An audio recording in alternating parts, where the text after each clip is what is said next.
Hello everyone, we are back with another series of the X5 which I just bought a couple of days ago, and this X5 in terms of driving is phenomenal.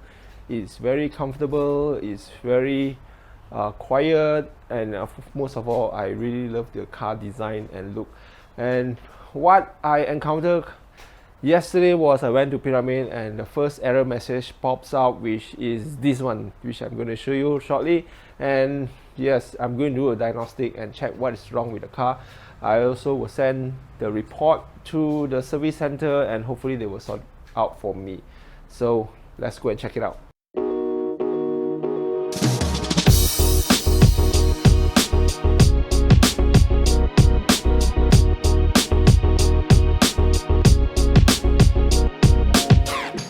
So we were driving halfway towards Sunway Pyramid using the battery. We are almost 3/4 there, then suddenly the internal combustion engine just kicks in, which is fine. Normally we step the accelerator or heavier, then it will switch, it will turn on to give more power boost to the vehicle. So what happened is that I got the error, the auto start stop failure or malfunction. So it pops up on the screen in front of me, and also on the dashboard, and also on the heads-up display. This is the heads-up display. I'm not sure you can see it. Yeah, this is the speed of the car. So it does pop up somewhere here as well. Of course, this heads-up display is quite cool anyway. So even I use navigation, it will show here as well. If any error, even collision detection, or even phone calls. If I get any phone calls, it will show display here. The name, the caller, should I accept, everything shows up here, which is quite nice. So within like 3-4 days, I own the car, but fourth day, and this thing pops out. So to be frank with you, I don't know what I get myself into. So I really love the design of the car. I really love the hybrid and the internal combustion engine combo. So because you get best of both worlds, and I do a lot of short traveling within 20 kilometers, so the hybrid really helps. And I need a family car to do outstation work, and also for holidays especially, and also I do outstation if I need to. I still can use this car. If I totally go for full EV, I can't go outstation. In fact, it's quite risky. You always have the range anxiety, and also make sure that you have a charging station or outstation and this and that. I don't want to get into that headache. So that's the reason why I got the hybrid.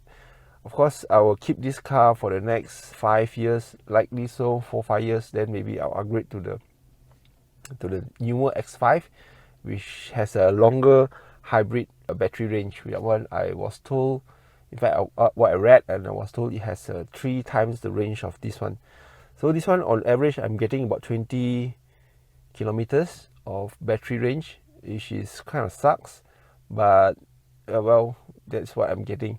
Probably because this is a heavy car, and yeah, or probably because the battery is degenerated, because all this is a 5-year-old car. It's 2017, and probably it's not running at its full capacity. It's quite common for a lithium ion battery to degenerate within certain percentage, even you don't use it. That's how the technology works right now. But of course, my wife X1, which is I'm still keeping for the next 4-5 years, so that X1 will likely be swapped for full EV, because my wife normally do driving within town. We don't use the car to go outstation. In fact, the X1 until today, we never use it to drive to Port Dickson or even to Seremban or even to Genting Highland. That car is pretty much for town driving purpose.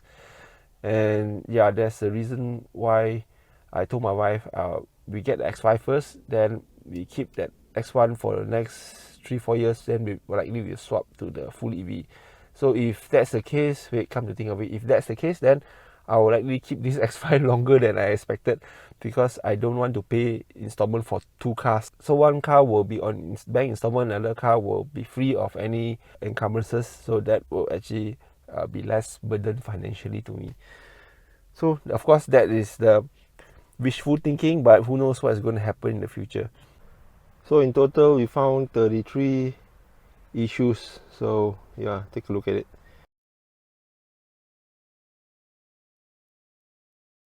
So I'm going to send the 33 report errors to the sales advisor so they can forward to his technician. So hopefully on the 25th, I'm going to bring this car to the service center. They're going to, of course, reprogram this fuel door here. They said it's a programming issues, so I'm not sure. So let's let them do it. And of course, they're going to bolt back all the wheel arches, missing nuts, and some other minor issues which I had logged in the previous video. So yeah, those errors, hopefully they will sort it out on the 25th as well, so I don't have to go in and out a few times. Currently this car is still under warranty, which is still, I have a bit of peace of mind, but I still don't like to go in and out for the service center, because that takes a lot of my time, and I'll probably lose the car for 1 or 2 days, maybe 1 week. So that's not a good thing. Well, of course, if there's issues, I would like to get it fixed before the warranty expires, especially the body. So as for the hybrid warranty, as I mentioned, we have the extended warranty, which extends 2 years, so it will end at 2024. Yeah, end of 2024. So still got a long time to go.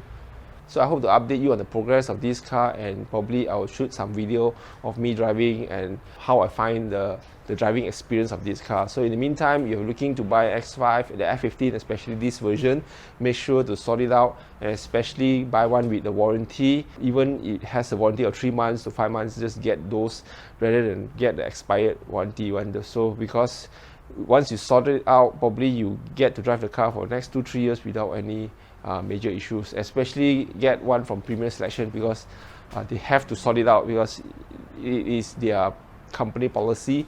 And not only that, because I think they want to maintain certain type of after sales service.